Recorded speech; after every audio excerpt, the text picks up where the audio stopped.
네, 안녕하세요. 과학기술인 협동조합 지원센터에서 운영하는 과학기술인 협동조합 교육 및 컨설팅 과정에서 설립 희망자 과정으로 오늘은 챗GPT로 창업하기라는 제목으로 AI 비서와 함께 새로운 인생 이막 준비하기라는 부제목으로 함께 얘기를 나눠보도록 하겠습니다. 온라인 환경이라 실시간으로 대화를 하긴 어렵지만 요즘에 그 큰 이슈가 되고 있는 그 AI 비서를 활용해서 창업하는데 어떤 도움을 받을 수 있는지, 그리고 그 도움을 과학기술인 협동조합 창업하고 어떻게 연결시킬 수 있는지에 대해서 같이 살펴보는 시간을 갖도록 하겠습니다. 또 그 창업하기를 배운 다음에 이후에 과학기술인 협동조합 우수 사례와 또 사업 홍보에 대해서도 제가 잠깐 안내를 해 드리겠습니다. 그 내용도 같이 끝까지 지켜보시면 감사하겠습니다. 내용을 쭉 이어가다가 중간에 또 쉬는 시간도 있고 하니까 편하게 오늘 참여해 주시고요. 조금이라도 여러분들이 인생 이막을 설계하거나 또 창업을 한번 준비해 보시는데 작은 도움이라도 되면 정말 좋겠습니다. 자, 그럼 시작하겠습니다. 네, 오늘 그 콘텐츠는 먼저 챗GPT에 대해서 간략하게 설명을 드리겠습니다. 요즘 너무나 많이 이런 AI 서비스들이 나오고 있어서 제가 아주 구체적으로 설명을 드리진 않겠지만 그래도 이런 AI 비서가 어떤 것이다 라는 것에 대해서는 좀 충분히 알 수 있도록 제가 말씀을 드리고요. 두 번째로 이제 창업이 어떤 것인가에 대해서도 말씀을 드리겠습니다. 그러면 이 두 개를 결합해서 챗GPT로 창업을 하면 어떤 도움을 받을 수 있지에 대해서 또 이제 그 챗GPT에 대해서 물어보고 그 답변을 설명을 드리고요. 또 마지막으로 이제 케이스 스터디로 지난 이제 온라인 강의에서 한 차례 아주 구체적으로 다뤘었는데요. 이런 챗GPT로 과학기술인 협동조합 창업하기라는 제목으로 케이스 스터디를 진행해 보겠습니다. 오늘 요 네 번째 케이스 스터디는 디테일하게 다루지 않고요. 지금 유튜브에 과학기술인 협동조합 지원센터예요. 지난번에 했던 내용이 2시간짜리가 자료가 올라와 있으니까 구체적인 내용은 그 내용을 살펴보시면 좋을 것 같고요. 오늘은 간략하게 핵심만 짚고 넘어가도록 하겠습니다. 자, 먼저 챗 GPT 이야기입니다. GPT란 뭘까요? GPT는 Generative Pre-trained Transformer라고 그래서요. 그 Generative라고 그러면 생성형이라는 얘기입니다. 그러니까 생성형이라는 단어는 상대적으로 그냥 보여주지 않는다는 얘기거든요. 우리가 기존의 큰 온라인 도구 중에 뭐가 있죠? 검색이 있죠. 요즘에는 모든 것을 할 때 검색부터 시작을 하잖아요. 검색에 돌아가는 원리는 어때요? 누군가가 게시글을 올리고 어떤 자료를 올려놓으면 검색 엔진이 굉장히 빠르고 정확하게 그 자료를 찾아서 리스트를 보여주는 형식이잖아요. 근데 이 GPT 혹은 AI 비서들은 어떻게 돌아가냐면 온라인이나 아니면 온라인상에, 특히 이제 온라인상에 있는 어마어마한 데이터의 양들을 프리트레인드니까 미리 학습을 시켜놓은 거예요. 굉장히 많은 분야, 굉장히 많은 방대한 양의 데이터를 학습을 해서 걔가 소화를 하고 생성을 해서 보여준다는 거예요. 생성을 해서 변환해서 보여준다. 그래서 GPT라는 거고요. 챗GPT는 대명사가 아니고, 고유명사가 이제 일반 명사가 아니고, 오픈 AI라는 이 AI 비서를 어떻게 보면 그 대중화시킨, 회사이죠. 거기서 만든 그 AI 비서 서비스 이름입니다. 그래서 마치 이제 이게 고유명사처럼 AI 비서는 챗GPT 이렇게 되어 있는 건데요. 그래서 챗이 들어간 거는 앞에 대화처럼, 이제 얘기를 할 수 있다는 거예요. 어떻게 생각하면 좋으냐면, 내 말을 되게 잘 들어주고, 나랑 친하고, 나한테 어떤 부정적인 얘기도 하지 않는, 굉장히 똑똑한 친구가 옆에 있다라고 보시면 돼요.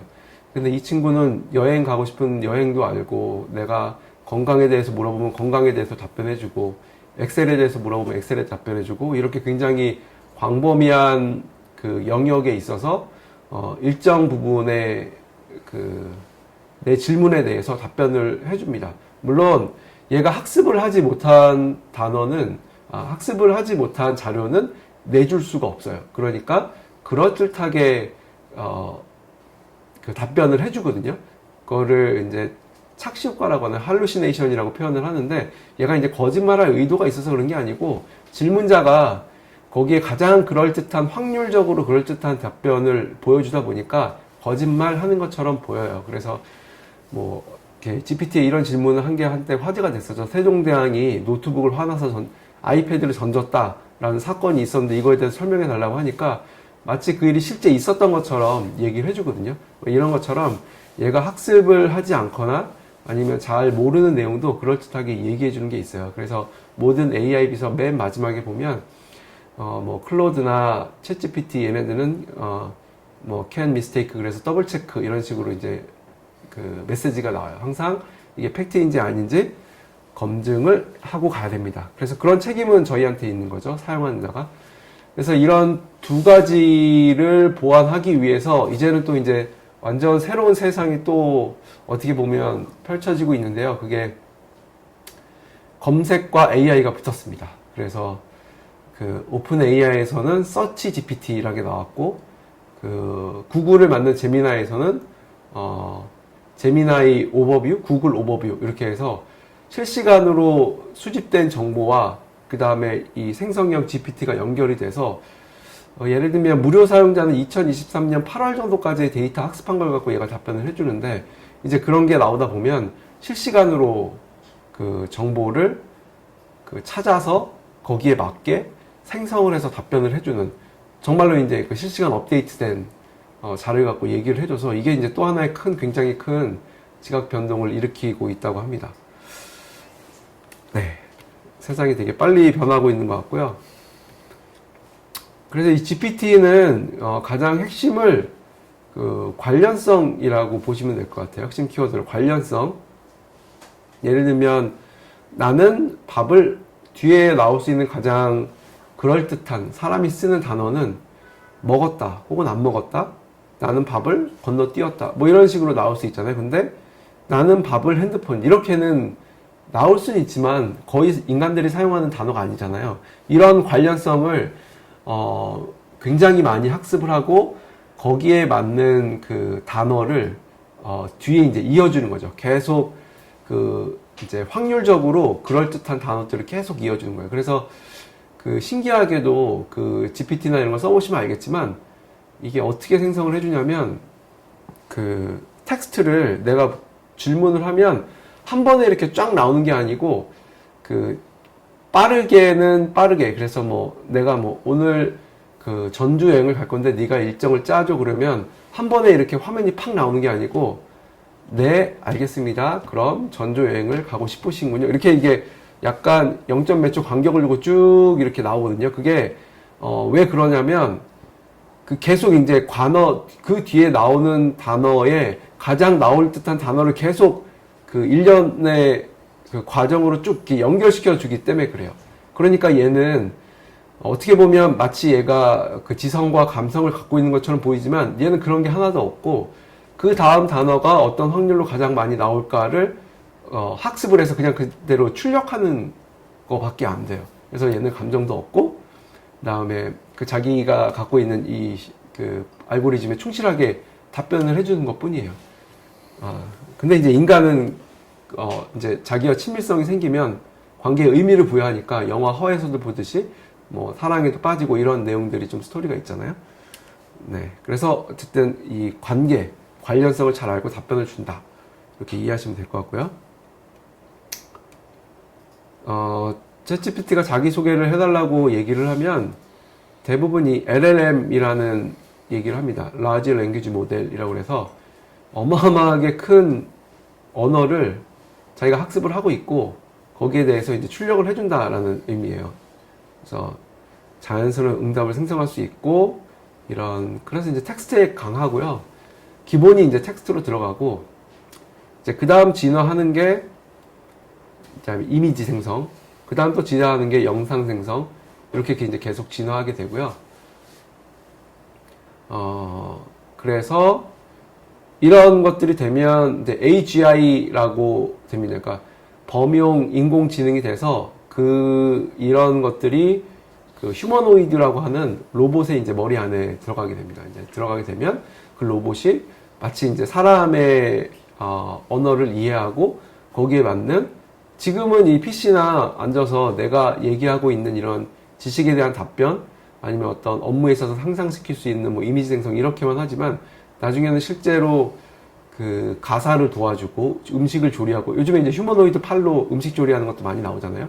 그런 것들이 훨씬 더 좀 빠르게 우리한테, 우리 일상의 어떤 존재로 들어올 것 같다는 생각이 듭니다. 이거는 이제 뭐 저만 드는 생각은 아니고 실제로 그렇게 개발하는 걸 보면 그걸 이제 추이를 충분히 알 수 있고, 지금 산업 현장에서는 사람이 거의 일을 안 하는 게, 이런 자동화된 게 이제 자동차 같은 경우, 거기에는 이제 로봇 팔이나 이런 것들이 많이 활용되고 있고요. BMW하고 벤츠 같은 데서는 테슬라나 이런 데 협력해서 그 휴머노이드 로봇이 들어가서 실제로 이제 작업 공장에 투입을 해서 파일럿 테스트를 하고 있다고 합니다. 그러면 진짜 그 이런 4차 산업혁명 시대에는 사람이 어렵고 힘든 일에 들어가서 하는 일들이 점점 줄어들지 않을까. 반대로 이제 뭐 다른 일자리들이 더 많이 창출될 수는 있겠지만, 네, 그런 일들은 또 감소를 하게 되고, 좀 큰 전망들이 좀 생길 것 같습니다. 그래서 챗GPT를 검색과 비교를 하면 일치하는 결과를 보여주고, 그래서 검색에서는 키워드가 중요해요. 어떤 키워드를 쓰냐에 따라서 거기에 이제 출력하는 값들이 달라지고, 근데 GPT에는 그런 것도 중요하지만, 그러면 이제 더 좋은 답변을 얻을 수 있긴 하지만, 그냥 일상생활에서 자연스럽게 하는 대화들을 얘가 굉장히 잘 알아듣기 때문에, 대화, 음성, 그 다음에 이미지, 영상 이런 것들을 다 올려줘도 걔가 이해를 하고 거기에 맞는 내가 원하는 답들을 얘기를 합니다. 그래서 비정형 데이터 처리에 굉장히 강한 면모를 갖고 있습니다. 그래서 전주여행을 검색을 하면 네이버 같은 데서는 그 블로거들이 했던 자료들, 아니면 전주여행과 관련이 있는 광고들, 식당들, 이런 것들이 이제 주로 나오잖아요. 그럼 거기에서 자기가 보고 자기가 나름대로 조합을 해서 거기서 선택을 해서 가는 게 되겠죠. 근데 GPT는 3일간 전주여행을 짜달라고 하면 어디를 가서 이렇게 갔으면 좋겠다라고 동선까지 다 짜주게 되고, 이 질문이 구체적이면 구체적일수록 더 그 구체적인 답변을 줄 수 있죠. 예를 들면 4명이 간다. 근데 그 4명 중에는 80 넘은 할머니가 있고 4살 어린아이가 있다. 그래서 걷기 힘들거나 하는 데는 좀 어려울 수 있으니까 그걸 고려해주고, 우리 어머니는 당뇨가 있어서 단거나 이런 식단에 주의해야 된다. 그런 식단과 그런 음식을 잘하는 식당을 네가 섭외를 해달라고 할 수도 있고, 이렇게 되고요. 지금 제가 아까 그 검색하고 GPT가 붙어 있다고 그랬잖아요. 현재로서는 그거를 제가 지금처럼 3일간 전주여행에서 그런 걸 물어보면 단순히 어떤 게 좋은 거를 일정 시점에 학습한 거를 갖고 얘가 출력을 해주는데, 여기에 검색이 붙으면 밑에 이제 그 링크가 달릴 거예요. 실제로 지금 영업하고 있는데 이런데, 그래서 바로 클릭해서 예약도 할 수 있고, 그 다음에 거기에 이제 정보도 바로바로 확인할 수 있고, 이렇게 이제 좀 더 진화가 될 것 같다는 생각이 듭니다. 이런 AI 비서를 쓰는 이유는 아무래도 생산성이라고 볼 수 있을 것 같아요. 생산성이라고 하면 시간을 줄여주거나, 내가 하고 있는 업무나 어떤 문제를 해결하는 시간을 줄여주거나, 아니면 동일한 시간이 들더라도 품질을 더 높여주거나, 이럴 것 같아요. 그래서 제가 GPT한테 물어봤을 때 이렇게 시간을 줄여주고, 그 다음에 내용을 풍부하게 하고, 아이디어를 이제 많이 개발해주고, 이런 내용들이 이제 얘가 답변을 해주는 거거든요. 그래서 이런 책 같은 것도 요즘에 많이 나오고요. 뭐 책을 읽기 싫으시면 유튜브에도 챗GPT 활용 방법 뭐 이런 식으로만 해도 굉장히 많은 유튜버들이 실시간으로 올라오는 그 데이터들, 프로그램들을 자기가 써보고 그런 리뷰들을 남겨주거든요. 최근에 보면 너무 많은 서비스들이 막 물밀듯이 이렇게 오고 있어서 정신이 막 이렇게 뭐라 그러나 아득할 정도로 지금 GPT만 알면 됐는데 GPT뿐만이 아니고 이런 AI 서비스도 많고 뭐 이미지 하는 거 생성하는 거만 굉장히 많이 나오고 있어서 아마 굉장히 당황스러우실 수도 있을 것 같아요. 뭘 어디서부터 해야 되지? 이런 생각이 드실 수도 있을 것 같아요. 프롬프트는 이게 명령어를 기다리는 이 깜빡이는 옛날에 도스에서 커서라고 보시면 돼요. 근데 그 프롬프트가 이제는 아까 말씀드린 휴머노이드의 이 눈 속으로 들어가서 이제는 우리가 어떤 명령을 해주기를 기다리는 역할을 이제 얘가 할 것 같고요. 그런 시대가 글쎄요, 지금은 잘 상상이 안 되잖아요. 그렇지만 한 3년, 5년 후에는 이런 좀 여유가 있는 가정에서는 이게 일상 속으로 들어올 가능성이 높을 것 같습니다. 아시겠지만 지금 저희 우리나라의 그 로봇 청소기 시장 점유율을 거의 70에서 80%를 중국의 제품들이 하고 있는데 예전만 하더라도 로봇 청소기가 뭐 성능이 나쁘거나 고장이 잦거나 여러 가지 문제로 활용이 잘 안 됐었는데 굉장히 많이 개선이 되고 편리성을 알기 때문에 하나에 180만 원의 고가임에도 불구하고 사용하시는 분들이 굉장히 많은 걸로 알고 있거든요. 저는 아직 사용을 안 하지만 마찬가지로 이런 가사를 도와주거나 어떤 특정한 임무를 수행하는데 이런 휴머노이드 로봇들이 중국이나 아니면 이런 그 낮은 원가로 이런 소프트웨어를 같이 해서 무지무지하게 이제 투자하고 있는 이런 기업들에서는 대부분은 아니겠죠. 많은 전문가들이 이 한 2천만 원 내외의 가격으로 도입할 수 있게, 그러면 기업이나 아니면 어떤 가정 중에서 좀 부유하다기보다는 좀 이렇게 여유가 있는, 이런 것들을 사용할 여유가 있는 분들은 속속 사용해보겠죠. 사용해보면서 또 이제 그런 존재가 우리한테 들어오는 것들이 이제 일상화 될 것 같다는 생각이 듭니다. 그런 가장 그 초기 단계의 챗 GPT가 있는 거고요. 좀 긴 전망을 보면 이런 것들이, 이런 휴머노이드 로봇과 GPT가 결합한 것들이 우리 생활에 들어오고, 이게 디스토피아처럼 보면 어딜까요? 터미네이터 같은 그런 우울한 시나리오가 생길 수도 있고요. 그래서 이제 유럽 같은 데에서는 이런 규제들도 지속 가능한 발전을 위해서 하기도 하고 그런 노력들을 하고 있습니다. 자, 우리가 궁금한 거는 GPT보다는 어떻게 얘한테 물어볼까가 중요하잖아요. 근데 저는 뭐 전문가 분들이나 아니면 이쪽에서 많이 사용하시는 분들은 여러 가지 얘기를 하시고 그게 다 맞는 얘기입니다. 뭐 동사를 써라, 맥락을 먼저 제시를 해주고, 그 다음에 포맷을 주고, 예시를 주고, 이런 것들을 하면 굉장히 좋은 결과물을 얻을 수 있다고 하는데요. 그대로 유튜브나 이런 데서 그런 가르쳐 주는 대로 따라 하시면 좋을 것 같고요. 그것도 복잡하고 싫다 그러면 그냥 무조건 들어가서 자기가 지금 겪고 있는 어려움들을 넋두리처럼 풀어보는 게 저는 제일 좋은 시작이라고 보거든요. 제가 얼마 전에 그 지방에서 강의를 하러 갔을 때 어떤 과제를 내드렸냐면, 일단 GPT를 가입하게 하신 다음에 여러분들도 한번 해보세요. 자기가 이제 대부분 나이가 이제 조금씩 들어가면 건강상의 어려움들이 있잖아요. 그러면 나는 지금 나이가 몇 살이고 뭐 직장인이고 한데 내가 한 달 동안 지금 짧은 시간 안에 내 조건에 맞는 운동 계획을 네가 좀 짜줬으면 좋겠어요. 그러면 거기에 이제 다양한, 여기 보면 구체적으로 제시하자가 돼 있잖아요. 조건 숫자. 내가 갖고 있는 조건이 뭐냐면 하루에 운동할 수 있는 시간이 많이 해봤자 40분밖에 안 돼. 그리고 나는 돈이 별로 없어서 한 달에 내가 투자할 수 있는 돈이 뭐 3만 원밖에 없는 것 같아. 그렇지만 나는 지금 뭐 당뇨도 있고 통풍도 있고 그다음에 고혈압이 있어서 이런 것들을 개선할 수 있는 어떤 운동 프로그램을 해줬으면 좋겠어. 무슨 요가 학원에 가서 하고 이런 거는 내가 지금 시간이 안 되니까 내가 집에서 편히 할 수 있는 프로그램, 그리고 유명한 유튜버가 있다면 그런 것들을 좀 네가 제안해줘 하면 내 질문에 맞게 최대한 얘가 학습된 데이터를 갖고 출력을 해주는 거죠. 이게 이제 실시간 검색까지 붙으면 더 강력해지겠죠. 실제로 지금 어저께 올라온 동영상을 바로 유튜브 선생님을 통해서 배울 수 있게 해준다든가, 이런 것들이 가능해지고 있고 실제로 가능하고요. 그러니까 너무 뭐 엑셀에 뭐 전처리 과정을 해서 생산성을 높이고 이런 머리 아픈 일이 좀 어렵다고 하시면, 물론 지금 그거보다 더 잘 활용하시는 분도 있겠지만 그런 게 어렵다고, 아직 계정도 없다고 하신다고 하면 일단 계정 만드신 다음에 그런 일상의 소소한 어려움들을 해결하는 방법들을 얘한테 뭐 물어보시면 되게 답변을 잘 해줍니다. 네, 요 그림을 보면 이 그림이 그 미드저니라는 그 생성형 AI 이미지 생성 프로그램인데요. 서비스인데,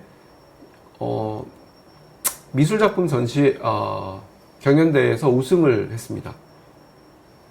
근데 이 프롬프트를 작성할 때 900번 이상 작성했다고 해요. 그러면 이 프롬프트에 굉장히 많은, 구체적인 내용이 있을 거 아니에요? 한번 상상을 해보세요. 내가 이 그림을 최종 결과물로 얻고 싶어요. 얻고 싶은데 그럼 도대체 첫 질문은 뭐부터 해야 되죠? 되게 막막하지 않으세요? 비전문가가 갔을 때. 그렇지만 미술을 굉장히 오랫동안 하신 분이라고 한번 생각해 볼게요. 그러면 그분의 나름의 프로세스가 이미 그분은 머릿속에 있을 거 아니에요. 그 어떤 풍이라든가 아니면 붓의 질감이라든가 어떤 붓을 사용을 하고 색깔은 어떻게 되고 뭐 팬톤 컬러가 뭐 이런 일반인이 알기 어려운 전문 지식이 있을 거란 말이에요. 그러니까 그런 프롬프트 자체가 자기한테는 굉장히 큰 자산이라고 생각을 했기 때문에 프롬프트를 판매하지 않는다고 하더라고요. 프롬프트를 이제 거래할 수 있는 그런 사이트도 있거든요. 그런 것처럼 이런 창의성을 도움을 받아서 우리가 결과물을 얻을 때는 굉장히 똑똑한 애를 어떻게 우리가 잘 활용할까 하는 또 다른 문제가 된 거죠. 제가 많이 드는 얘가 있는데 이 수학의 천재 가우스가 있다고 해요. 근데 내가 물어보는 질문은 내가 수학이 너무 어려운데 200 곱하기 300은 뭔지 답변해줘. 그러면 이 가우스라는 사람의 지식을 거의 활용하지 못하는 게 되는 거잖아요. 그렇게 이해하시면 될 것 같아요. 그러니까 처음부터 그렇게 가기는 어렵지만 자신의 전문 분야랑 아니면 이런 전문 용어들을 잘 정리하면서 활용하시면 굉장히 많은 도움을 받을 수가 있습니다. GPT를 많이 사용하지 않는 이유는 한 번에 답이 나올 것 같다는 착각을 하는 거예요. 나는 40대 주부인데 내가 돈 벌 수 있는 방법을 알려줘. 그럼 얘가 얘기할 수 있는 거는 너무 많은 거예요. 그런 방법들이 뭐 취업을 하라고 그럴 수도 있고 아니면 창업을 하라고 그럴 수도 있고 크게 보면 그렇죠. 아니면 뭐 엔잡을 하라고 그래서 온라인으로 돈을 벌 수 있는 부업을 하라고 굉장히 많잖아요. 근데 그렇게 얘기하는 게 아니고 처음에 그렇게 얘기했다가 얘가 답변을 해주면 거기서 내 조건과 내가 할 수 있는 것들 아니면 구체적인 것들을 계속 얘기를 하는 거예요. 그래서 이게 인간의 대화하고 똑같다는 거죠. 그러면 얘한테 임무를 주는 거예요. 너는 10년에서 20년 동안 돈 버는 방법에 대해서 아주 많이 상담을 해주는 컨설턴트이고, 그래서 네가 그 입장에서 내 경제적인 부업이나 창업에 대해서 아니면 취직에 대해서 얘기를 해줬으면 좋겠어 라고 하면 얘가 이제 알아듣고 이제 모드를 이제 바꾸는 거죠. 그러면 거기에 있는 관한 정보들이나 이런 것들이 굉장히 잘 나오고요. 그 유튜브에서 그 교수님이 하는 얘기 중에 많이 공감했던 게, 대화를 오고 가는 게 우리가 이제 티키타카라고 많이 표현을 하잖아요. 티키타카 하면서 빌드업, 이렇게 계속 디벨롭하고 쌓아 나가는 걸 얘기하는데, 그 GPT를 활용하는 가장 좋은 방법이 이건 것 같아요. 한번 대답했다고 내가 원하는 거를 바로 얻을 수 있는 게 아니고, 아까 그 그림이 900번 이상 프롬프트를 작성했던 것처럼 계속 그런 과정들이 필요한 거죠. 그렇게 하다 보면 아니 얘한테 물어보는 게 시간이 더 많이 걸리겠다라고 하는 것도 있을 수 있어요. 그럼 그건 안 하시면 되고요. 내가 봤을 때 예를 뭐 제안서를 작성하거나 공모사업의 제안서를 작성하거나 시장조사 보고서를 작성하는데 최소한 이게 일주일에서 한 달 걸리는 작업이었다. 근데 얘를 하다 보니까 그게 하루나 이틀 정도면 뭐 비슷한 품질이거나 유사하게 이제 나올 수 있죠. 그러면 당연히 우리가 이것을 활용할 가치가 있는 거잖아요. 마찬가지로 그런 방법들이 있습니다. 그래서 요즘에 가장 잘 알려진 챗GPT, 미드저니, 수노, 소라 이렇게. 미드저니는 이미지, 챗GPT는 문서, 이미지, 코드 등을 만들 수 있는 AI, 수노는 음악, 음성, 그다음에 소라는 동영상 이렇게 돼 있고요. 나중에는 이제 이런 1인 기업들이 굉장히 많이 늘어날 것 같다고 합니다. 뭐 저도 충분히 그렇게 예상할 수 있을 것 같고요. 자신이 이런 그런 서비스나 툴을 좀 잘 활용하시면 자기 혼자서도 한 10명을 데리고 일하는 것 같은 효과를 충분히 낼 수 있다고 합니다. 그래서 근데 이렇게 되려면 자기 분야에서의 전문성은 좀 필요한 것 같아요. 어떤 분들은 이게 뭐야 라고 시작하시는 분이 있지만 어떤 분들은 게임업계 그 대표님이 그런 얘기를 하셨더라고요. 게임 개발자, 중급 정도의 게임 개발자 10명을 내가 데리고 일하는 것 같다 라고 말씀을 해주시더라고요. 그러니까 이런 격차가 굉장히 커질 수 있는 거죠. 하지만 요즘에도 AI가 쓴 글들은 보면 그런 느낌이 나는 게 있어요. 그래서 자기소개서 같은 것도 자신의 어떤 관점이나 독특성이 반영되지 않으면 오히려 감점 요소가 될 수 있기도 하고요. 공모지원 사업서 작성 이런 것들 많은 도움을 또 받을 수 있기도 합니다. 이런 LMM 라지 랭귀지 모델의 서비스들은 가장 유명한 게 제미나이고요. 제미나이 이제 구글에서 나온 서비스고요. GPT-4 지금 GPT-4o, GPT-4o 미니 뭐 이렇게 계속 나오고 있고요. 클로드 3.5까지 나왔고 각각의 회사가 다 다르고요. 이 세 개가 가장 많이 사용하고 있고요. 코파일럿은 마이크로소프트에 나온 건데 가장 좋은 게 MS하고 잘 연동이 돼서 이런 작업들 기업의 생산성을 높여주는데 좋은 도구라고 합니다. 근데 어떤 유튜브 이런 쪽으로 이제 많이 하시는 분들 얘기 들어보니까 다 유료 결제를 하시고 이제 작업을 하실 때 하나는 제미나이 모니터를 3개 띄워놓는데요. 하나는 GPT, 하나는 클로드. 요 3개를 띄워놓고 각각의 서비스의 장단점 같은 게 많이 써보면 좀 도드라지거든요. 그거에 맞게 활용을 하신다고 하더라고요. 활용을 하시는 분들은. 네. 제가 간단히 GPT에 대해서 말씀드렸고요.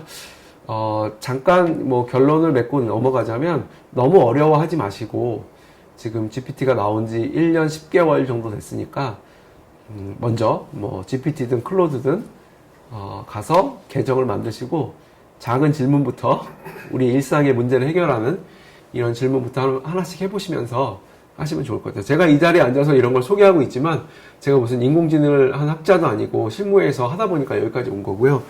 제가 실제로 이런 작업을 하고 뭐 자료를 만들고 유튜브를 보면서 조금씩 학습한 게 그렇게 오래되지 않았습니다. 작년 10월, 11월 이때쯤부터 저도 관심을 갖고 시작한 거라 늦지 않으셨다 이런 말씀을 드릴게요. 창업에 대해서 좀 말씀을 드리고 넘어가겠습니다. 창업에 대해서 얘기를 하고 잠깐 이제 쉬었다가 또 진행을 할게요. 창업의 3요소입니다. 창업의 성공에는 설립자가 제일 중요를 하고요.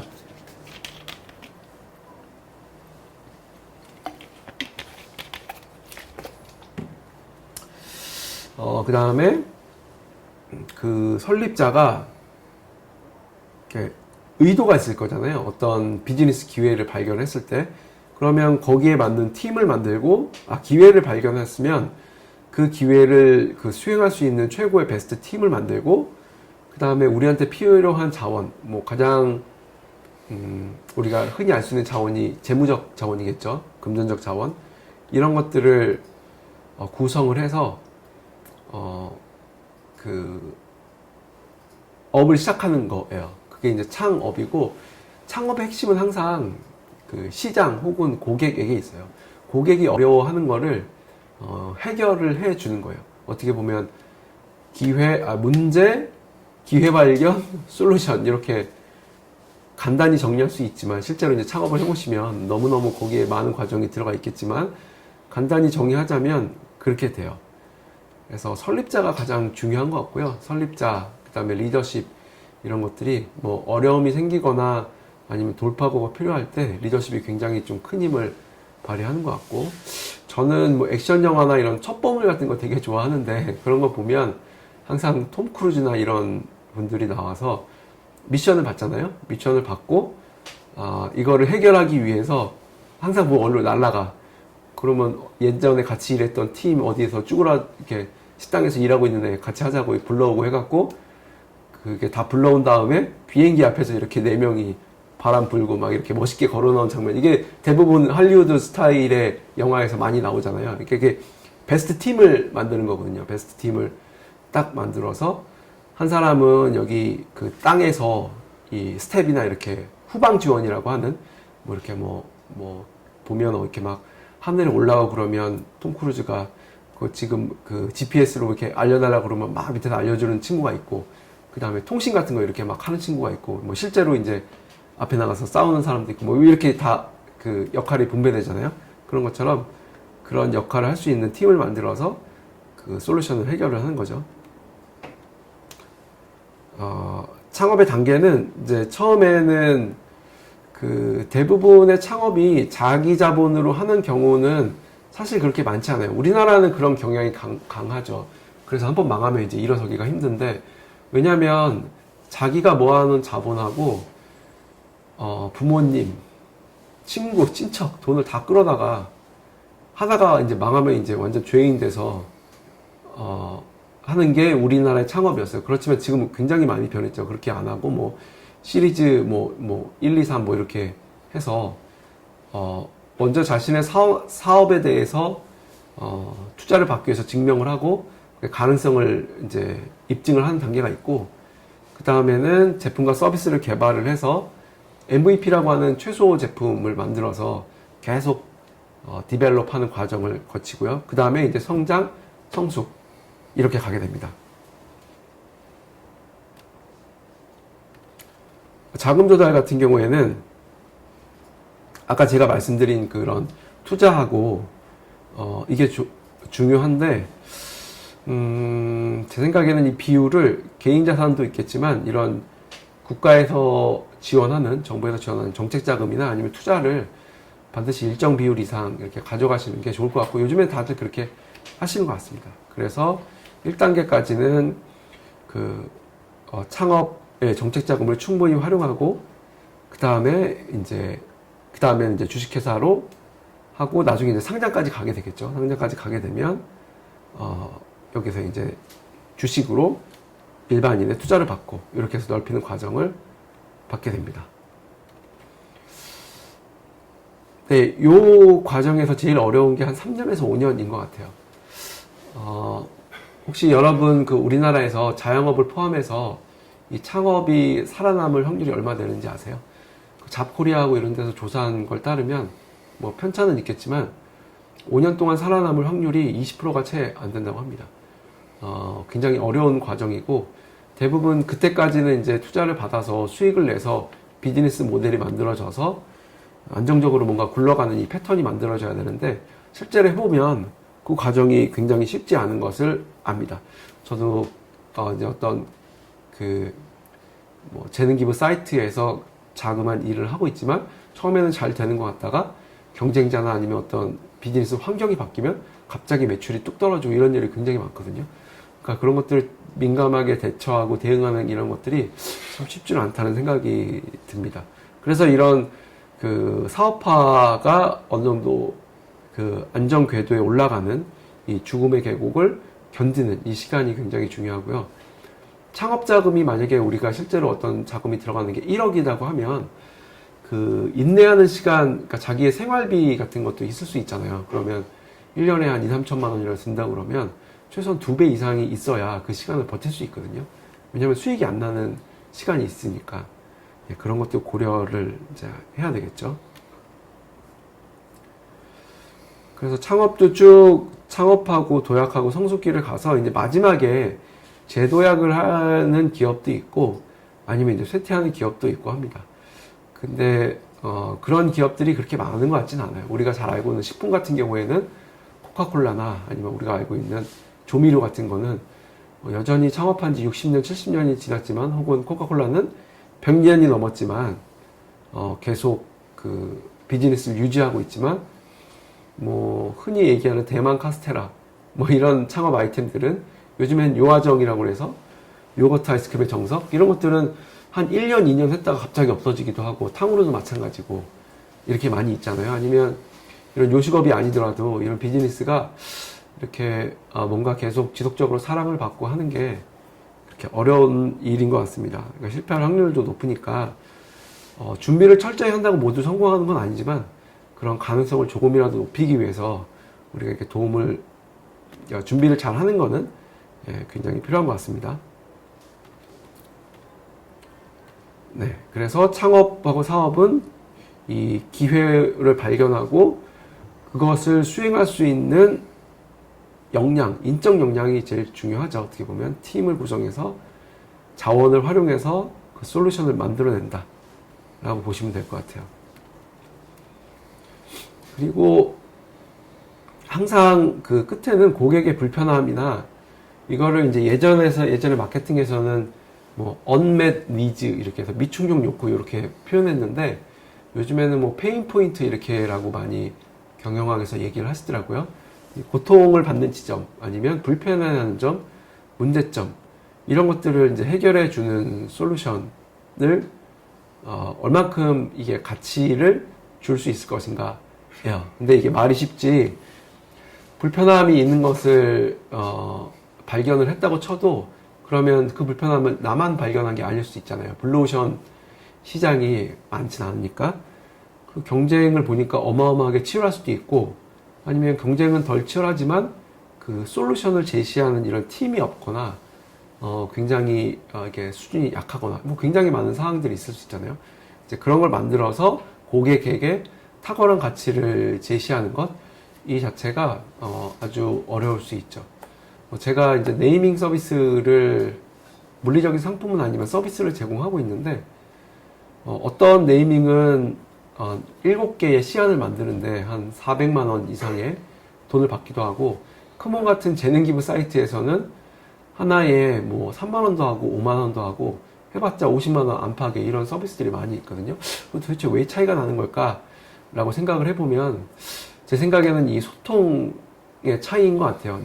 그리고 그 이해의 차이. 내가 이름이라는 것을 만들기 위해서 마케팅과 브랜딩의 가장 처음 단계로서 굉장히 중요하다라고 하시는 기업들과 그다음에 어느 정도 규모가 있는 분들은 규모가 없다고 하더라도 분들은 충분히 한 2달, 3달 프로젝트를 통해서 서로 소통을 많이 하면서 이런 돈을 지불할 가치가 있다라고 하시는 분들은 그렇게 하고 돈도 자금도 부족하고 그다음에 소통을 최소한으로 하고 빨리 얻고 싶은 분들은 사실 이제 돈을 적게 쓰는 경향이 있는 것 같아요. 이제 그런 시장이 또 있는 거고요. 이런 차이들이 좀 많이 있는 것 같습니다. 그래서 저도 경영학이나 마케팅을 하다 보면 되게 뻔한 것 같은데 그 안에서 선택해야 될 게 엄청 굉장히 많기 때문에 이 창업과 사업을 영위한다는 거는 참 쉽지 않은 과정인 것 같습니다. 고객에게 가치를 전달한다는 거는. 자, 창업을 시작하는 3가지 방식은요. 자기가 아이디어가 있거나 아니면 그걸 해결하는 기술을 갖고 있고 그 다음에 어떤 어려움이 있어도 내가 그거를 반드시 하고 싶다. 이런 분들은 창업을 꼭 하시는 것 같아요. 최근에 만났던 어떤 분은 연세가 좀 있으셨는데 지금까지 창업을 13번 하셨대요. 그리고 지금도 뭔가를 계속 하시더라고요. 그런 분들은 창업의 재미랄까 하여튼 뭐 그런 그 매력을 느끼시는 것 같고 저 같은 사람들은 안전주의 보니까 창업보다는 좀 안전하게 뭔가 이제 경제적 가치를 창출할 수 있는 방법을 좀 더 선호하니까 창업보다는 이렇게 지원하는 쪽에서 업무를 좀 많이 하는 것 같아요. 물론 이제 제가 하고 있는 것들도 창업이라고 할 수 있죠. 그렇지만 이제 서포트해서 하는 이제 창업의 유형이 많이 있는 것 같고요. 자, 그래서 이 챗 GPT로 창업하기까지 하고 주셔야겠네요. 네. 지금 제가 챗 GPT와 창업하기를 간단히 말씀드렸는데 이 2개를 어떻게 그러면 창업하기에 우리가 도움을 받을 수 있을까? 얘는 그냥 말만 해주는 애인데 실제로는 자기가 다 해야 되잖아요. 맞죠? 얘가 가서 등기 쳐달라고 그러면 내가 직접 가서 등기를 쳐줄 수는 없을 거고 어떤 분야에서 도움을 받을 수 있을까라고 이제 제가 질문을 했고 거기에 내용을 제가 정리해서 가져왔습니다. 사업 기획 단계에서는요. 아이디어 도출에 굉장히 많이 도움을 줄 수 있습니다. 브레인스토밍 뒤에서 이제 예시에서 나오겠는데요. 그다음에 시장 조사 아니면 어떤 비즈니스 모델이 있는지 뭐 캔버스를 작성하거나 수합 분석을 하거나 아니면 뭐 삼시 분석을 하거나 이런 시장의 현황을 이해하고 그 다음에 거기에서 기회가 있는지 없는지 아니면 그 기회를 해결할 수 있는 솔루션이 있는지 없는지 이런 것들을 대략적인 오버뷰, 그러니까 개요를 이해하기에 도움을 많이 받을 수 있습니다. 거기 있는 내용들이 다 정답이라고는 할 수 없고 내용의 사실 검증과 그 내용이 자신의 상황과 적합한 것은 반드시 자신이 판단을 해야겠죠. GPT가 해준 얘기를 받고 했는데 그대로 창업했다고 제가 얘한테 클레임을 걸 수가 없습니다. 얘는 분명히 미스테이크가 있을 수 있고 이런 것들을 분명히 명시해 놓고 있기 때문에 그 내용을 자기가 판단을 하는 거죠. 그래서 예를 들면 친환경 배달 서비스의 시장 기회를 뭐 분석하고 싶다. 그러면 이 키워드가 친환경 배달 서비스잖아요. 그러면 한번 넣어보는 거예요. 일단은 내가 친환경 배달 서비스라는 사업을 해보려고 해. 그러면 혹시 우리나라는 없는 것 같은데 유럽이나 아니면 미국에서 이런 시장이 있는지, 그러면 어떤 경쟁자가 있고 어떤 기회가 있는지, 얘네는 어떻게 수익을 내고 있는지 이런 것들 물어볼 수 있잖아요. 그러면 우리가 예전에 구글이나 이런 검색을 통해서 뭐 결과 보고서나 보도 자료나 이런 거를 이렇게 조금씩 해서 굉장히 시간이 많이 걸려서 자기가 해야 됐던 일들을 얘가 한꺼번에 또 논문 검색 같은 걸 통해서 받을 수도 있고, 이렇게 이제 굉장히 많은 도움을 받을 수가 있겠죠. 그 다음에 팀 구성입니다.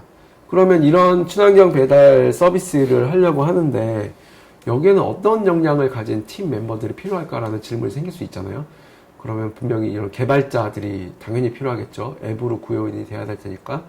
친환경 배달이니까 이런 법적 이슈, 아니면 이런 법 규제, 이런 거에 대한 뭐 정부, 이런 행정 쪽에서 좀 능숙한 사람, 그 다음에 소비자 관련해서는 소비자 관점으로 이런 서비스를 이용한 사람, 뭐 마케팅 관점에서 이렇게 이제 다양한 팀 역량, 역할과 그 다음에 이제 인재 검색, 그 다음에 뭐 협업, 이런 것들을 도움을 받을 수 있겠죠. 이제 서치 GPT나 이런 게 나오면 실시간으로 또 검색을 할 수 있으니까 이런 서비스들이 연계가 되면 굉장히 좋겠죠. 뭐 헤드헌터나 링크드인 뭐 이런 데 같이 연결이 돼 갖고 알아볼 수 있냐 그러면 실제로 이제 그런 게 일어날 수도 있고요. 그러면 GPT 회사는 그런 수수료를 일정 부분 취하면서 이제 구글처럼 이런 이제 검색 시장의 이런 지각 변동이 일어날 가능성이 굉장히 크다고 봅니다. 이제 마케팅 실무입니다. 실무에서는 가장 먼저 이제 전략을 짜주는 게, 전략을 수립하는데 도움을 받을 수 있겠죠. 아까 처음에 했던 시장 현황 분석에서 시장을 세분화하고 어떤 타겟팅, 그 타겟의 고객이 제일 중요하다고 했으니까 고객의 페르소나, 고객의 어떤 이미지, 상을 만들고 어떻게 우리가 브랜드 컨셉을 가져갈 것인가. 그러면 그 컨셉에 맞게 어떤 콘텐츠와 소셜미디어에서 어떤 광고 마케팅, 프로모션 전략을 가져가서 우리가 어떻게 마케팅 활동을 해야 될 것인가. 이런 것들은 되게 잘 짜줍니다. 제가 마케팅 관련해서 강의, 교환도 만들고 실제로 하다 보면 관련 내용들이 전부라고 할 수 없지만 일반적인 사항에서 굉장히 많은 도움을 받을 수가 있습니다. 예, 재무관리에서는 지금은 좀 제한적일 수 있는데 이런 검색과 이런 게 결합하게 되면 그런 사업을 하는데 예산이 대략 얼마나 들지, 그러면 우리가 어떻게 그걸 펀딩을 할 수 있을지에 대해서 굉장히 다양한 옵션들이 있잖아요. 우리가 조건을 제시해 주는 거죠. 만약에 얘가 한 2억 정도가 추산이 된다 그러면, 그래? 내가 갖고 있는 바는 3천밖에 안 되는데 자기 자본이, 그러면 나머지 것들은 어떻게 조달할 수 있을까? 그러면 실시간 검색이 된다 그러면 보니까 뭐 중기부에서 이런 지금 공모 사업이 있네요. 지원해 보세요. 크라우드 펀딩에서 이렇게 하니까 어떤 크라우드 펀딩이 3천만 원을 모금했네요. 이런 것들을 보면 굉장히 막연했던 것들이 이대로 한번 해보면 되겠네. 안 되더라도 예전에는 이런 것들을 하기가 굉장히 어려웠거든요. 다 자기가 일일이 찾아봐야 되고 시간도 많이 들고 했는데 이런 것들이 굉장히 좀 수월하게 진행될 수가 있습니다. 네, 법률과 규제도 이거는 좀 용이하게 할 수가 있겠네요. 규제 사항 분석을 하고 어떻게 우리가 대응 시나리오를 가져갈 것인지 이런 것들을 할 수가 있을 것입니다. 제품과 서비스 개발에서는 이런 앱 같은 경우에는 뭐 유저 익스피리언스, 인터페이스 같은 걸 최적화하고 어떤 프로토타입을 만들 수 있을지 이런 것들을 이제 얘한테 질문을 하고 제안을 받을 수 있을 것 같고요. 고객 서비스, 이것도 이제 최근 해봤는데 고객 서비스가 되게 중요하면서도 소규모 사업장은 잘 못하는 거예요. 근데 얘한테 물어보면 사실 물리적인 제품과 서비스에서 고객이 많이 물어보는 거는 되게 정해져 있습니다. 핵심이. 물건 언제 와요? 이거 왜 안 돼요? 환불은 어떻게 해요? 그 다음에 이 문제 어떻게 해결해요? 뭐 이런 것들이거든요. 그러면 자기의 서비스를 얘기하고 거기에 예상되는 FAQ를 작성해달라고 그러고 그것을 어떻게 우리가 소통할 수 있을지 이런 것들을 하게 되고요. 최근에는 이 AI 챗봇이 많이 이제 활용이 돼서 바로바로 이제 고객 지원을 어느 정도는 받을 수 있는 것들이 많이 늘어나고 있습니다. 그러면 그거를 분석을 해서 우리의 서비스를 개선할 수도 있고요. 불만이 많은 접수된 거는 이건 우리가 해결을 해야겠구나 라고 데이터가 쌓이는 거잖아요. 예. 그렇게 이제 계속 업데이트 하다 보면 우리 제품과 서비스가 훨씬 더 이제 개선이 될 수 있겠죠.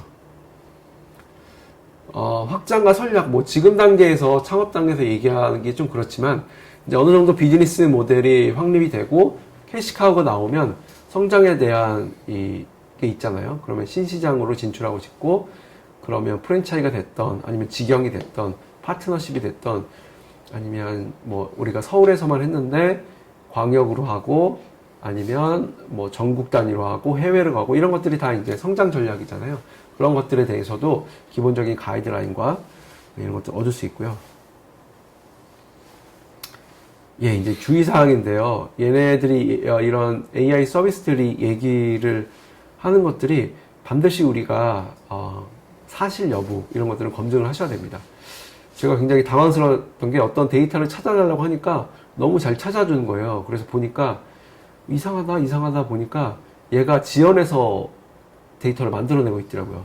그래서 이거 지원해서 만드는 거 아니냐 그러니까 죄송하다고 그러면서 자기가 지원해서 만들어내고 있다고 이렇게 답변을 하는 것도 봤거든요. 그러니까 어떤 사업 기반 이런 거 할 때 도움을 받되 출처가 있는 이런 서비스들도 많이 요즘에 나오고 있어요. 코파일럿 같은 경우에도. 그러면 그런 출처가 있고 이런 것들은 잘 보시고 반드시 데이터나 사실 확인 검증을 하시고 어떤 그 지적인 도움을 받으실 때는 판단의 어떤 게이트를 마련을 해서 예를 들면 30분석을 해서 이 시장에 들어갈 만한 기회가 있다 없다는 내가 판단해야 되는 거잖아요. 만약에 우리가 과학기술인 협동조합으로 창업을 하려고 하는데 친환경 음식물 처리기가 예전에도 있었지만 뭔가 획기적인 걸 AR을 도입해갖고 했다고 하는데 이것에 대해서 조사를 해보니까 고객의 니즈가 뭐고 이렇게 나왔잖아요. 그러면 해볼만 하겠는데와 이거 너무 어렵겠는데 요거는 우리가 판단을 해야 되는 거죠. 그러면 그 단계에서 종료죠. 이제 이 사업은 안 되겠다. 그럼 우리 역량으로 다른 거 뭘 해볼까? 이런 것들은 우리가 해야 된다는 거죠. 예.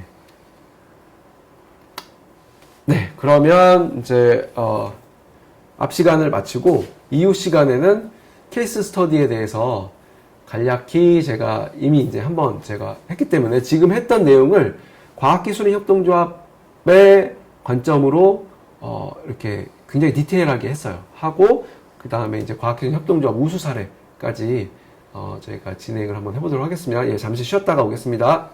계속 이어서 진행하겠습니다. AI 어시스턴트로 저는 클로드를 사용하고 있는데요.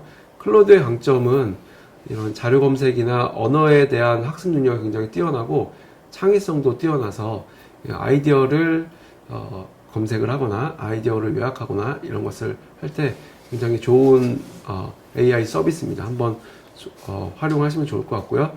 또 제가 이번에 준비하면서 했던 이미지 프로그램은 달리 3인데요. 이 프로그램도 챗GPT하고 연계된 이미지 생성 프로그램입니다. 이 모든 일은 이제 카페에서 우연히 시작되었다. 예, 이것도 이제 시나리오를 제가 클로드에서 써달라고 했어요. 퇴직을 앞두거나 아니면 이제 50대 아니면 40대 중반 요즘에는 퇴직이나 미래에 대한 고민들이 좀 더 일찍 찾아오는 경향이 있잖아요.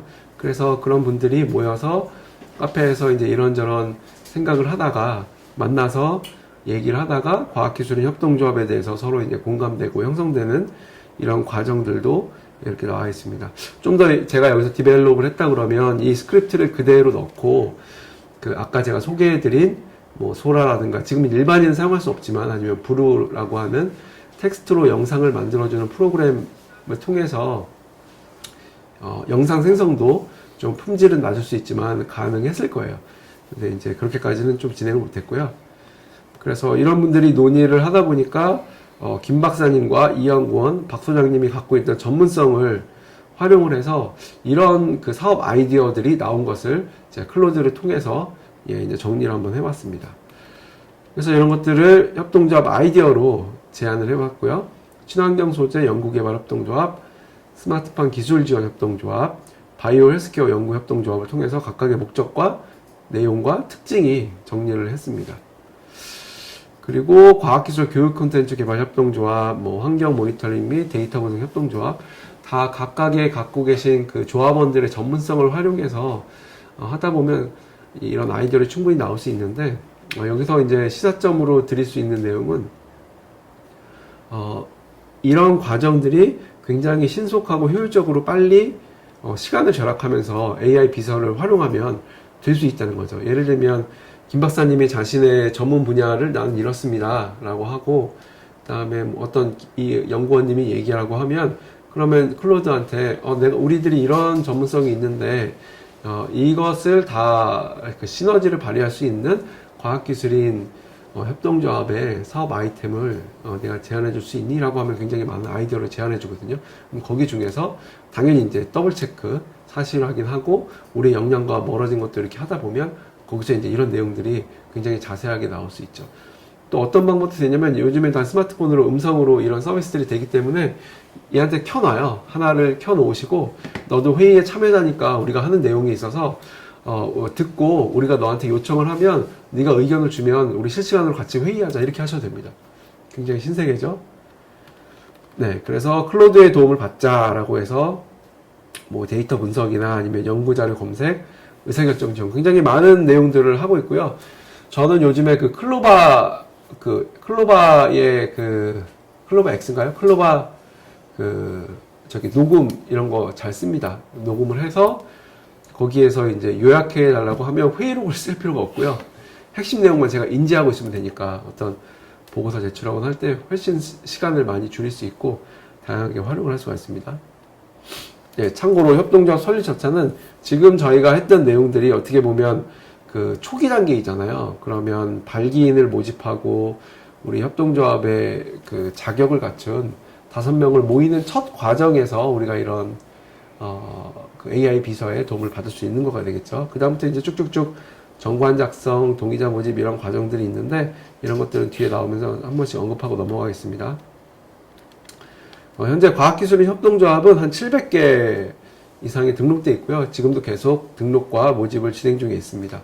만약에 이 강의를 들으시는 협동조합이 계시다면, 근데 아직 과학기술인 협동조합 등록하지 않으셨다면 이런 무료로 하시는 교육과 컨설팅에 이제 도움을 받을 수 있으니까 가입을 해주시면 감사하겠습니다. 그래서 이런 과학기술 3인방이 우리가 과학기술 융합 실버 협동조합으로 한번 해보시자 이렇게 의기투합을 한 내용을 정리해 주었습니다. 자, 이제 브레인스토밍 단계입니다. 이제 하기로 결심을 하고 김 박사의 집에서 사업 아이디어를 논의하고 있는 모습인데요. 제가 이 모습도 달리를 통해서 이런 내용을 갖고 있는 PPT의 이미지를 생성해 달라고 했으니 생성을 해줬습니다. 물론 이제 여기에서 아쉬운 점이 있죠. 이미지가 좀 부자연스럽다든가 이런 게 있긴 하지만 그래도 일일이 구글 검색에서 이미지를 검색하는 것보다는 이렇게 이제 어쨌든 교육용으로 우리가 이런 컨텍스트를 갖고 있는 이미지를 보여주는 차원이니까 충분히 활용 가능하다고 보여지고요. 멤버의 전문성과 사업성을 연결해달라고 했습니다. 아까의 화학과 IT와 생명공학을 다 이제 연계를 해서 그러면 이런 사업 아이디어를 몇 개 다시 한번 뽑아보자 라고 해서 총 3개를 뽑았습니다. 친환경 스마트, 바이오 리사이클링 이렇게 해서 클로드한테 이제 물어봤습니다. 3가지 아이디어에 대해서 장단점을 분석을 해주고 추가 제안을 해달라고 했더니 얘가 이제 의견을 내줬습니다. 목표 시장을 명확히 정리하고 규제 환경을 철저히 분석해야 되고 바이오 순환 경제 플랫폼을 발전시키는 것도 고려해보라라고 했더니 이런 분들이 이제 그러면 이런 제안 이게 한 번에 끝나는 건 아니겠죠. 제가 이제 교육 때문에 그냥 한 번 하고 넘어가지만 이게 티키타카 빌드업이라고 해서 5개 해줬는데 마음에 안 들면 또 하고 근데 그 시간이 그렇게 오래 걸리진 않아요. 다시 개 중에 10개 줬는데 하나가 딱 아이디어가 괜찮아서 그거를 물고 잡고 늘어지고 다시 디벨롭하고 이런 과정들이 굉장히 괜찮습니다. 네. 그래서 이분들이 뭐 가상 시나리오이긴 하지만 제안을 받고 고민을 해서 스마트 바이오 리사이클링 시스템으로 사업 아이템을 결정을 한 거예요. 그러니까 이분들이 모여서 도움을 받아서 해보자, 협동조합을. 아이템을 뭘로 할까? 이 아이디어로 해보자. 아이템까지 선정하는 단계까지 온 거예요. 그러면 구체적으로 이 정보 수집을 해야 되잖아요. 협동조합 설립을 위해서 필요한 정보를 이런 이미지를 또 생성해 달라고 했고요. 지금 정보를 모으고 있는 단계이고요. 하다 보니까 정보가 너무 어려운 거예요. 사업 아이템까지 정했는데 협동조합 설립이란 것도 어려워서 보니까 이제 쿱지오.kr이라는 사이트도 있고 과학기술 협동조합 지원센터도 있어서 이런 도움을 받을 수 있다는 것을 확인을 하고 이렇게 이제 쿱지오.kr도 들어가 보고 여기에는 우리 정부에서 지원하는 유선 상담이라든가 아니면 컨설팅 사업이 있습니다. 그래서 그런 사업들을 구체적으로 도움을 받을 수가 있어요. 그리고 한국사회적기업진흥원에서 지원 사업들을 지금 계속 하고 있어서 상시로 자문을 받을 수 있고 컨설팅을 받을 수 있으니까 굉장히 이제 도움을 많이 받을 수 있는 거겠죠. 아울러 셋쿱넷에서는 우리 과학기술인 협동조합을 통해서 어떤 도움을 받을 수 있는지 뭐 우수사라든가 오늘 제가 진행하겠지만 이런 내용들을 보고 이런 사업 아이템을 우리가 과학기술인 협동조합으로도 진행할 수 있구나 이런 도움도 받으실 수가 있습니다. 자, 그러면 그런 구체적인 절차가 발기 모집하고 정관 작성하고 설립 동의자를 모집을 해서 창립 총회를 하고 설립 신고하는 과정까지가 이제 하나의 과정이고요. 이 과정을 쿱지오.kr이나 한국사회적 기업에서 운영하고 있는 지원 기관들을 통해서 하게 되면 굉장히 과정이 많고 복잡해 보이지만 그분들이 단계마다 안내를 해주고 정관을 작성할 때 표준 정관도 제시를 해주고 이럴 때는 어떻게 하면 좋겠습니까? 라고 하는 것들을 구체적인 것들을 다 안내를 해주시면 거기에 따라서 진행을 하시면 될 것 같습니다. 그 다음에 설립신고 시 제출 서류도 이것도 이제 제가 이제 강의안이니까 도움을 좀 받으실 수 있게 제가 넣어놨고요. 그 다음에 협동조합 설립 절차에서 이제 사업자 등록을 하셔야 되잖아요. 지금까지는 설립 법인 등기라고 하는 설립신고이고, 그 다음에는 국세청과 관련된 세금을 내기 위해서 이제 사업자 등록이라는 게 있고, 거기에는 이런 절차가 있고, 이런 서류가 필요합니다라고 정리를 해놨고요. 그 다음에 이제 그 중요한 팀입니다. 팀이 역할을 어떻게 분담해야 될지에 대해서 이제 이분들이 이제 얘기를 했고, 그래서 각 그 참여자들의 역할과 외부에서 경영 전문가나 그 다음에 이 협동조합의 이해도를 높이기 위한 교육을 우리가 정기적으로 받자라는 내용들을 정리를 하고 있습니다. 그래서 클로드의 도움을 받아서 팀워크에 대한 조언도 받았고요. 자, 이제 협동조합으로 창업하는 과정입니다. 이제 시 혹은 구청에 협동조합 설립 신고서를 제출을 했습니다. 그러면서 이제 서로 이제 소회를 나누는 장면들을 제가 이렇게 이제 넣어놨고요. 그간의 협동조합 설립 과정을 회상을 하면서 이제 다시 이제 시간이 거꾸로 오는 거죠. 거꾸로 오다 보면 협동조합 로고 제작인데요. 사실은 이제 우리가 로고 제작을 할 때 크몽이나 아니면 물론 대인사 같은 에이전시를 통해서 제작을 할 수가 있지만 그것을 하기 전에 우리 협동조합의 정체성을 얘기를 하고 그 다음에 이제 로고 제작에 대해서 얘기를 해주면 이런 식으로 좀 아이디어를 우리가 얻을 수 있습니다. 물론 이게 이미지이기 때문에 AI 파일이 아니고 뭐 이제 모디파이도 힘들고 하는 단점이 있지만 우리가 이런 이미지로 갔으면 좋겠어요 라고 하는 이런 소통 과정에서는 활용해 볼 수 있을 것 같고요. 그리고 이제 정관 작성에서는 그 지원 기관의 도움을 받을 수 있지만 꼭 정관의 필수 포함 사업도 있고요. 그 다음에 각 14가지 필수 기대 사항이 있는데요. 이것을 할 때 일일이 이걸 다 작성하실 필요는 없고요. 표준 정관내가 있습니다. 거기 내용이 다 들어가 있고 우리 협동조합의 사업에 맞게 수정해야 되는 내용이 있기 때문에 어려워하지 않으셔도 됩니다. 그 다음에 이제 사업계획서가 중요하잖아요. 설립 신고를 할 때 사업계획서를 사실 이제 제가 실무에 있었을 때는 형식적으로 작성하시는 분들이 많았어요. 그렇게 한다고 해도 반려되거나 너무 작성이 허술하면 반려될 수도 있지만 아주 기초적인 항목만 하시는 경우도 있는데 그러지 마시고 우리가 사업에 들어갈 때 우리 자본금이 들어가는 거니까 시장을 분석하고 우리가 들어갈 때 기회를 발견하고 마케팅 계획과 재무 계획 이런 것들을 실제로 그 사업 계획서 할 때 설립 신고할 때 해놓으시면 그 내용을 나중에 소통할 때는 PPT로 만드셔도 되고 하니까 이때 좀 노력을 기울여서 하시면 좋을 것 같다는 말씀을 좀 드립니다. 네.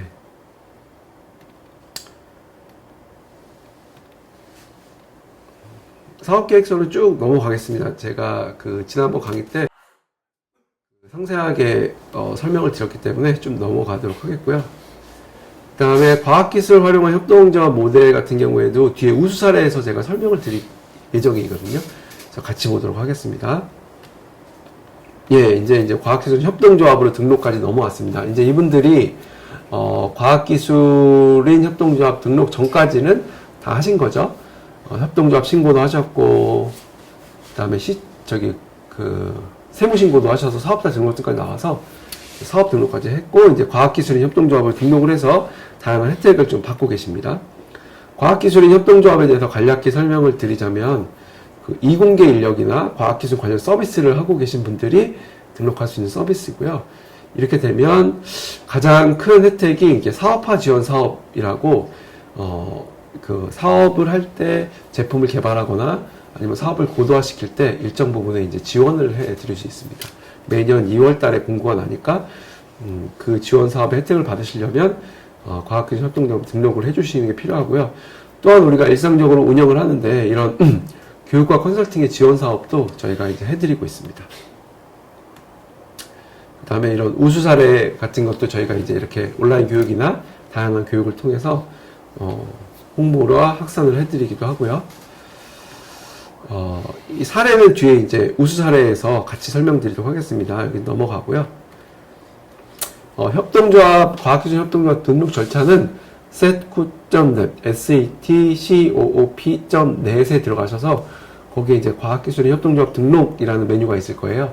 거기에 아주 한 장짜리, 아주 간소화해서 저희가 쉽게 등록하실 수 있도록 기본 요건만 정리한 파일이 있는데 그걸 저희한테 등록해 주시면 되겠습니다. 네, 그래서 이런 분들이 이제 첫 사업을 시작하고 이 내용들은 쭉 넘어가도록 할게요. 지난때 많이 해서 이 내용의 핵심은 뭐냐면 실제로 사업을 했는데 막 고군분투 하다 보니까 잘 안 되는 거예요. 그래서 갈등을 하고 이런 솔루션을 개발을 했는데 돈이 없고 조직원과의 의견 차이에서 네가 맞다 하면서 뭐 이제 또 나가기도 하고 들어오기도 하고 이런 과정들을 제가 이제 쭉 설명을 해드렸고요. 이 내용을 굳이 넣은 이유는 이렇게 강의를 했던 것처럼 이렇게 술술 잘 흘러가진 않아요. 각 과정마다 어려운 단계들이 항상 우리 일이 그렇지만 어려운 과정들이 있고 단계가 있어서 상징적으로 이런 노력과 활동들이 필요하고 또 이제 클로드를 통해서 도움을 좀 받아보고자 했어요. 그러면 기술적으로 문제 해결하는 것도 중요한 이슈니까 어떻게 할 것인가, 외국의 논문이나 이런 사례들을 통해서 극복한 사례들이 있는지에 대해서 어떤 펑셔널한 어떤 이런 도움을 받을 수 있고, 또 하나는 조합원 갈등 극복을 위해서 클로드가 사람이 아닌데 중재를 해서 하기는 약간 좀 아직까지는 우리 정서상 어려우니까 방법을 제안해 달라고 했더니 리더 중심으로 하거나 공통의 합의를 하거나 외부 전문가가 들어오거나, 저는 이건 굉장히 시사점이 있다고 생각을 했어요. 아직까지 리더에 대한 리더십이 신뢰가 남아있다면 그분을 중심으로 문제를 해결하거나, 리더에 대한 아니면 임원진에 대한 신뢰가 좀 깨졌다 그러면 총회 같은 걸 하는 거죠. 비대위 같은 걸 구성을 해서 공통의 합의를 통해서 한번 해보는 방법도 있을 수 있고, 이건 내부죠. 외부는 이것도 안 되겠다, 외부의 퍼실리테이터나 갈등 해결 전문가를 해서 우리 한번 해보자 라고 해서 하시는 방법도 있고요. 그래서 제 시나리오는 외부 전문가가 와서 이런 조정의 단계를 거쳐서 잘 난관을 극복했다라는 것들을 제가 좀 정리를 해봤고요. 실무에 있어서는 마케팅 전략의 수립에 있어서도 많이 도움이 되고요. 어떤 유니크 셀링 프로포지션이라든가 메시지, 브랜드 컨셉 개발 이런 걸 때도 도움이 굉장히 많이 됩니다. 굉장히 다양한 아이디어를 전해주고 있으니까 그거 할 때는 당연히 이제 우리가 어떤 사업을 하고 있고 우리가 하고 있는 대상의 어떤 키 메시지는 이런 걸 가고 싶다든가 핵심 고객의 이미지는 어떤 거라든가 이런 것들은 이제 계속 대화를 통해서 이어나가야겠죠. 자, 그래서 이제 첫 출시를 하고 고객들이 만족을 하게 되고 그 다음에 우리가 이제 그 사업화 지원 사업에 선정되는 좀 희망적인 얘기를 제가 좀 시나리오로 이제 좀 구성을 해봤고요. 그래서 이제 정리를 하자면 앞에 이제 챗GPT, AI 비서, 그 다음에 창업에 대한 다양한 요소들을 과학기술인 협동조합과 결합을 해서 어떻게 우리가 도움을 받아서 성공 가능성을 조금 더 높일 수 있는지에 대해서 정리를 했고요. 리더십과 그 다음에 팀 구성, 기회 발견 이런 것들을 잘 조합을 해서 AI 비서들의 도움을 받으면 조금 더 시간을 줄이고 생산성을 높게 우리가 가져갈 수 있다는 것을 제가 좀 말씀드리고 싶어서 정리를 했습니다. 네, 여기까지 이제 그 본 교육에 대해서 간략히 말씀을 드렸고요. 두 번째, 우리 그 과학기술인 협동조합 지원센터 우수 사례 홍보를 좀 설명을 드리겠습니다.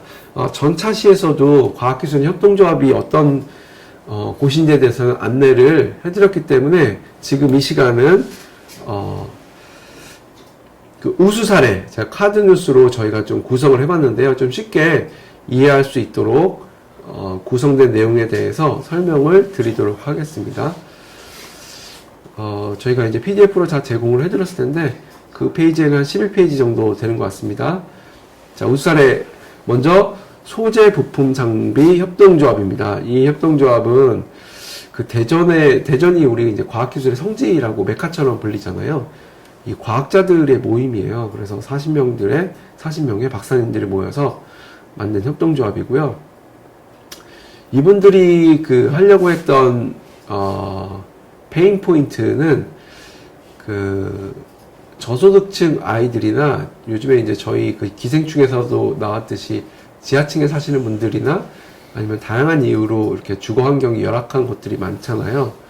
그것들을 해결해 주고 싶으신 거예요. 그래서 그 어두컴컴한 어떤 환경을 UV, LED 조명이란 것과 결합을 해서 해결을 해주고 싶어 했던 거거든요. 그래서 이제 조이비라는 회사가 만드는데 이분들이 아이들 방에 인공 햇볕을 만들겠다는 거예요. 그러니까 인공 햇볕을 만들면 뭐 비타민 완전하진 않겠지만 햇볕보다는 좀 그럴 수도 있지만 환한 환경에서 뭐 비타민 D 생성이나 이런 것들을 도움을 주는 어떤 이런 기술을 통해서 사회적 가치를 실현하는 어떤 목적을 갖고 협동조합을 만드신 거죠. 굉장히 좋은 사례인 것 같습니다. 자신들이 갖고 있는 그 과학기술의 전문성을 사회적 문제를 해결하기 위해서 사회적 가치를 창출하는 어떤 솔루션을 제공을 해서 이렇게 지원을 해주는 것은 굉장히 좋은 사례인 것 같습니다. 네, 다음 사례는 스마트팜 협동조합입니다. 먹거리를 지키는 과학기술의 힘이라는 이제 슬로건으로 되어 있는데요. 이 분들은 그 미래 농업의 이제 선구자라고 자신들을 소개하고 있습니다. 2020년에 태어났고, 그 첨단 기술을 농업에 혁명을 하겠다라는 것입니다. 농업에서도 굉장히 많은 이슈가 있잖아요. 고령화로 인해서 인구가 일할 사람이 줄어든 거, 이거는 이제 하루 이틀의 문제는 아니겠죠. 그렇지만 그 스마트 농업을 통해서 그 사람의 손길을 대신하는 어떤 이런 그 농업 혁명을 하겠다라는 것입니다. 그래서 이런 시설 안에서도 충분히 농업을 할 수도 있고요. 미래 농업을 위해 새로운 씨앗을 심는 이런 과정들을 이제 진행을 하고 있습니다. 구체적으로 어떤 기술이냐, 데이터로 작물을 키우고, 그다음에 스마트폰으로 이제 농장을 관리하고, 여기에는 이제 빅데이터나 아니면 IoT 기술, 그다음에 뭐 워터웨이, 저는 잘 모르겠지만 뭐 제어 장치 이런 것들이 뭐 다 이제 집약돼서 이제 활용이 되고 있다고 합니다. 그럼 어떤 꿈이 있으신가요? 라고 물어봤더니요. 이런 대기업들과도 협력을 해서 우리가 그 농업의 볼모지가 아니라 그 농업혁명의 주역이 되고 싶다라는 꿈을 포부를 밝히셨습니다. 다음 사례는요. IT로 시각장애인 사회적 협동조합입니다. 지금 시각장애인과 도서라는 어떤 가뭄에서 해결하기 위한 사회적 문제를 IT 기술로 해결하고 싶다는 포부인데요. 시각장애인들이 책을 더 쉽고 빠르게 읽을 수 있도록 돕는 미션을 갖고 있습니다. 벌써 이제 10년 넘게 돼 있는데요. 이런 이북을 무료로 시각장애인들이 좀 선호하거나 굉장히 우리가 발간되는 책 중에서 그게 점자라든가 시각장애인들이 읽을 수 있는 책들은 좀 한정적일 수가 있잖아요. 그래서 이북으로 완전 무료로 만들어 주신다고 합니다. 근데 이것을 할 때 이제 자원봉사자들이 65,000명이나 계신다고 하네요. 그래서 이분들이 책을 읽고 입력하고 편집해 주시고, 그래서 많은 시각장애인 분들이 이렇게 이제 책을 읽을 수 있는 이런 혜택을 누릴 수 있게 되었다고 합니다. 그래서 PC나 스마트폰으로 아마 제 생각에는 이제 이렇게 청각이나 시각 장애가 있으시니까 청각이나 오디오북이나 뭐 다양한 형태로 이런 서비스를 이용하실 수 있을 것 같고요.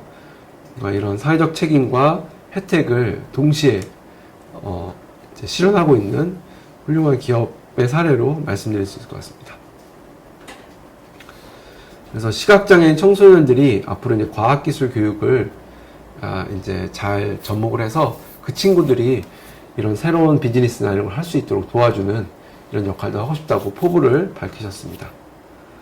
자, 마지막 사례로 더 공감 협동조합인데요. 더 공감 협동조합은 AR, VR로 직무 교육을 찾을 수 있게 도와주는 취약계층의 진입을 돕는 그런 협동조합입니다. 이런 AR, VR 콘텐츠를 통해서 어떤 직업이 있고 자기가 어떤 진로와 적성을 찾을 수 있는지를 연계해주는 것입니다. 우리가 뭐 진로 체험한다 그러면 좀 굉장히 딱딱한 느낌이 들잖아요. 뭐 역량이 어쩌고 뭐 하면 굉장히 자기와는 거리가 멀어 보이는데, 이런 재미와 흥미를 갖춘 콘텐츠를 통해서 자신도 진로를 꿈꾸고 설계할 수 있는 기회를 마련해 주는 그런 역할을 하고 계십니다. 그래서 여기에는 UX 개발, 뭐 콘텐츠 개발, 이런 전문 강사님들과 함께 일하고 계시고요.